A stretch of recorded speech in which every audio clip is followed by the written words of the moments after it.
S, வீடு, schools, hotels, store room இங்கெல்லாம் partition wall கட்டணும்னாலும் இப்போ பில்டிங் ஓனர்ஸோட first choice Renocon Rapid Wall Panels.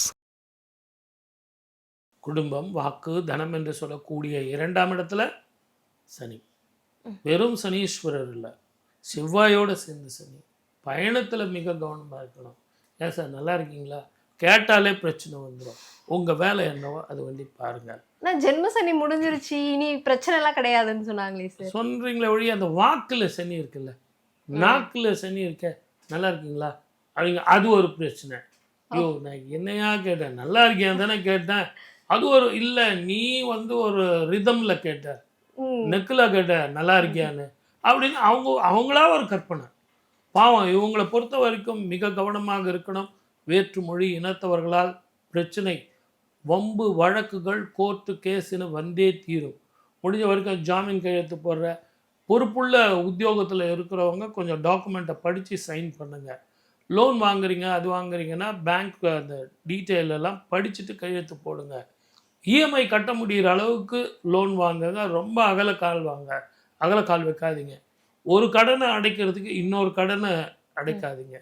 கொஞ்சம் பொறுமையாக போங்க. கணவன் மனைவி உறவில் தயவு செஞ்சு குற்றம் பார்க்காதீங்க, விட்டு கொடுத்து போங்க. குழந்தைங்க படிக்கலை, என்னடா படிக்கிற, என்னடா மார்க்கு, எவ்வளோடா செலவு பண்ணிகிட்டு இருக்கேன், டியூஷனுக்கு எவ்வளோடா, இந்த மாதிரி குற்றமாக பேசாதீங்க. வக்கனையாக பேசுனீங்கன்னா குடும்பத்தில் உறவுகள் அருந்து போகும்.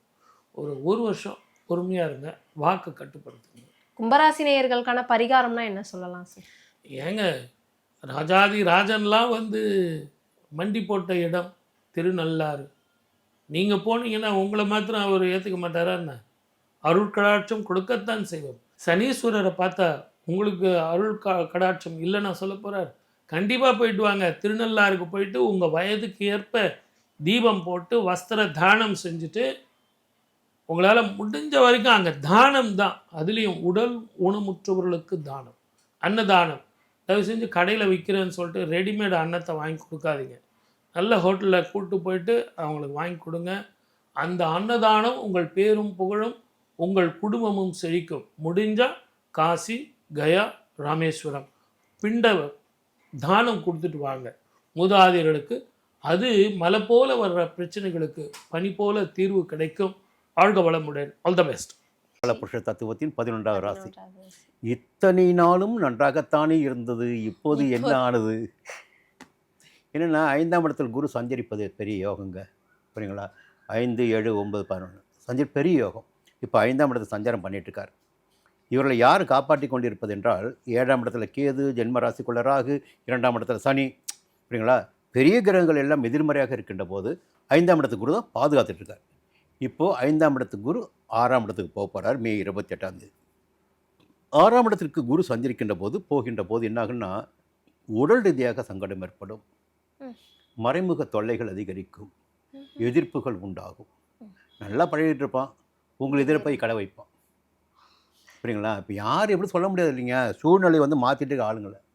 நன்றாக பழகிகள் கூட எதிராக மாறக்கூடிய நிலையில் ஏற்படும். இது பொதுவான பலன். உடல் ரீதியாக கொஞ்சம் கவனமாக இருக்கணும். அதே நேரத்தில் ஒரு நல்ல விஷயமும் உங்களுக்கு இருக்குது. ஒரு பாசிட்டிவான ஒரு விஷயம் மட்டும் சொல்லிடுறேன். 10ஆம் இடம் ஜீவனஸ்தானம் இருப்பாருங்க, வருமானத்திற்குரிய இடம், தொழிலுக்குரிய இடம், உத்தியோகத்திற்குரிய இடம். அந்த இடத்த குரு பார்த்துட்டார். அப்போது தொழிலில் நிம்மதி இருக்கும். எந்த தொழில் செஞ்சாலும் சரி, அந்த தொழில் லாபம் கிடச்சிட்ருக்கும், சரிங்களா? உத்தியோகத்திலே இருக்கீங்க, எந்த பிரச்சனையும் அதில் வராது. எதிர்பார்த்த இடமாற்றம், பதவி உயர்வு எல்லாமே கிடைக்க ஆரம்பிக்கும், எந்த பிரச்சனையும் வராது. ஒரு வேலை வாய்ப்புக்காக முயற்சி பண்ணிட்டீங்க, வேலை இல்லை, வேலை கிடைக்கும், வெளிநாட்டு மொழி சாதகமாகும், சொந்த வீடு, வசதி வாய்ப்பு. ஏன்னா 10ஆம் இடம் என்பது இவங்களுக்கு பொறுத்தவரைக்கும் செவ்வாயுடைய விருச்சிக ராசி. தொழில் நல்லாவே நடக்கும், சரிங்களா? அடுத்து 12ஆம் இடம் விரயசாந்தத்தை பார்க்குறார். அப்போ சுப விரயங்களாக மாறுவதற்கு வாய்ப்புகள் உண்டு. சொந்த இடம் வாங்கலாம். செலவுகள் போல இல்லை, சுப செலவுகளாக இருக்கும். வீண் செலவுகள்லாம் குறைஞ்சிடும், சுப செலவுகள் மாறும். 2ஆம் இடத்தில் சஞ்சரித்து கொண்டிருக்கின்ற பாத சனிக்கு குரு பகவானின் பார்வை கிடைக்கும். அப்போது இந்த பாத சனியுடைய பாதகம் இருக்குது பாருங்கள், அந்த பாதகம் இல்லாமல் போகும். எல்லா வகையிலும் இவங்களுக்கு தொழில் நல்லாயிருக்கும், புரியுங்களா? குடும்பத்தில் ஒரு சுபிட்சமான நிலை இருக்கும், எல்லா வருமானங்கள் இருக்கும், அதில் குறைவு இருக்காது, கொடுத்த வாக்கை காப்பாற்ற முடியும், செல்வாக்கிற்கு குறைவு இருக்காது. அந்த நேரத்தில் மறைமுக எதிர்ப்புகள் ஏற்படும், அதுதான் கவனமாக இருக்கணும். கும்பத்திற்கு 6ஆம் வீட்டிற்கு குரு பகவான் வருகிறார். இது அவ்வளவு சிறப்பான ஸ்தானம் இல்லைன்னாலுமே கூட அவர் உச்சம் பெற்று வருகிறார். அது ஒரு நல்ல ஒரு விஷயம். இந்த உச்சம் பெற்ற குருவினால் இவங்களுக்கு எப்போதுமே குரு வந்து முழு சுபகிரகம், எல்லாருக்குமே நல்லது தான் பண்ணுவார், கெடுதல் பண்ண மாட்டார்.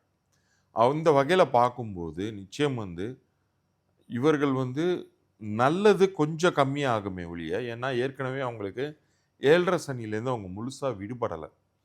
ஆனால் இதே குரு 6ஆம் வீட்டில் உட்கார்ந்து சனியே பார்க்கிறாரு. அதனால இவ்வளோ நாள் தடைப்பட்டிருந்த காரியங்கள், சில காரியங்கள் நடக்கும். இவங்களுக்கு கண்டிப்பாக பரிகாரம் தேவை. இவங்க வந்து அவங்களுடைய பேரை வந்து இந்த காலகட்டத்தில் ஒரு சில எழுத்துக்களில் திருத்தம் பண்ணிக்கணும், பேரை செக் பண்ணிக்கணும். குரு வந்து வழி விடுவார், அதற்கான ஒரு வழியை வந்து காட்டுவார். அதை அமைத்து கொண்டார்கள் என்றால் அவங்களுக்கு விடுதலை அப்படிங்கிறது கிடைக்கும், விமோச்சனம் அப்படிங்கிறது கிடைக்கும், ஒரு நல்ல ஒரு உறுதியான எதிர்காலம்ங்கிறது அவங்க கண்ணுக்கு தெரியும். ஹெல்த் ரீதியாக ரொம்ப கேர்ஃபுல்லாக இருக்கணும் இந்த காலகட்டத்தில். மற்றபடி வந்து பெரிய தடைகள் அப்படிங்கிறது கிடையாது. சனியெல்லாம் கட்டுக்குள்ளார இருக்கிறது. 2வது, அக்டோபர்லேருந்து டிசம்பர் வரைக்கும் அதிசாரமாக குரு முன்னோக்கி போவார். ஸோ அது வந்து இவங்களுக்கு பெனிஃபிட்டபுளாக இருக்கும். 7ஆம் வீட்டிற்கு வந்துடுவார். அப்போ தடைப்பட்ட காரியங்கள்லாம் வந்து டக்கு டக்குன்னு முடியும். நல்ல ஒரு லைஃப் பார்ட்னர் அமைவாங்க, பிஸ்னஸ் பார்ட்னர் அமைவாங்க. ஸோ இந்த ஒரு 3 மாத காலங்கள் மட்டும் கொஞ்சம் கேர்ஃபுல்லாக இருக்கணும். அதுக்கப்புறம் கொஞ்சம் நல்லது நடக்கும். இந்த காலகட்டத்திலேயே அவங்களுடைய லைஃப்பில் எண்கணித ரீதியாகவும் அவங்களோட லைஃப் கொஞ்சம் வலுப்படுத்திக்கிட்டாங்கன்னா நிச்சயம் வந்து நல்லாவே இருக்கும். பரிகாரம் கண்டிப்பாக கும்பராசி நேயர்களுக்கு தேவைன்னு சொல்லியிருந்தீங்க, என்ன பண்ணணும்? இவங்களை பொறுத்த அளவுக்கு அமாவாசை பௌர்ணமி தினங்களில் நிச்சயம் வந்து பக்கத்தில் இருக்கக்கூடிய ஜீவசமாதிகளுக்கு செல்லணும். திருவண்ணாமலை மாதிரியான ஸ்தலங்களுக்கு அவசியம் போகணும். அது அமாவாசை பௌர்ணமி தினங்களில் திருவண்ணாமலை மாதிரி ஸ்தலத்திற்கு போகணுங்கிறத வந்து கட்டாயமாக்கிக்காதீங்க. அதுக்கு பதில் ஜீவசமாதிகளுக்கும் நீங்கள் போகலாம். இணையான பலன்கள் கிடைக்கும். திருவண்ணாமலை சென்று வந்த இணையான பலன்கள் கிடைக்கும். அமாவாசை பௌர்ணமி தினங்களில் ஜீவசமாதிகளுக்கு சென்று வருவது, இதை அவங்க செய்துட்டு வந்தாலே போதும். கும்பராசி நேயர்களுக்கு வீடு வருமான விஷயங்கள் நல்லா இருக்கும். ஆனால் இவங்களுக்கு வந்து என்னன்னா வர வருமானத்தை கடன் அடைக்கிறதுக்கு அந்த மாதிரி உருவாக்கக்கூடியதாக மாறும். நோய் எதிரிகளின் தொல்லை அதிகமாக இருக்கிற மாதிரி இருக்கும். உடல் ஆரோக்கியத்தில் கொஞ்சம் கவனமாக இருக்கணும் அப்படிங்கிறது முக்கியமானதாக எடுத்துக்கோங்க. அதுக்கப்புறம் நிறைய வந்து பொய் சொல்ல வேண்டிய சூழ்நிலைகள் உருவாக்கக்கூடியதாக இருக்கும். முயற்சி பண்ணுவாங்க, அதை பாதியிலே விட்டுட்டு நின்றுவாங்க. ஏதாச்சும் செய்யணும்னு தொடங்கி அப்படி விடுவாங்க. அந்த மாதிரி விடும்போது அவங்களுக்கு அது டென்ஷனாக இருக்கும். நட்பு வட்டத்தில் கொஞ்சம் கவனமாக இருக்கணும். நண்பர்கள் ரொம்ப ஸ்ட்ராங்காக இருக்கிற மாதிரி உங்கள்கிட்ட சண்டைக்கு வர்ற மாதிரி இருப்பாங்க. அதனால் யார்கிட்டையும் பேச்சுவார்த்தைகளோ ஒரு கையெழுத்து போடுறதோ, எதுக்காச்சும் முக்கியமான கையெழுத்து போடுறதோ அதெல்லாம் பண்ணாமல் ஒதுங்கி இருப்பது சிறப்பாக இருக்கும். அதுக்கப்புறம் பார்த்திங்கன்னா இடம், வீடு, வாகனங்கள் அந்த மாதிரி விஷயங்கள் அவங்களுக்கு நன்மை தரக்கூடியதாக இருக்கும். அது கடன் வாங்கி வாங்கக்கூடியதாக தான் இருக்கும். ஆனால் அது வாங்கணும் நல்லாயிருக்கும். கவர்மெண்ட்டுடைய முக்கியமான அப்ரூவல், தள்ளுபடிகள் இதெல்லாம் இதுக்கு ஏற்படுறதுக்கு வாய்ப்புகள் இருக்குது அப்படிங்கிறத எடுத்துக்கலாம்.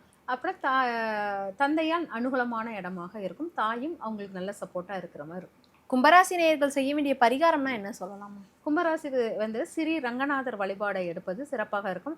ஸ்ரீ ரங்கநாதர் வழிபாடு மட்டும் இல்லாமல் மகாலட்சுமியை வழிபடுவதும் மிக சிறந்த நன்மை தரும் அப்படிங்கிறத எடுத்துக்கலாம்.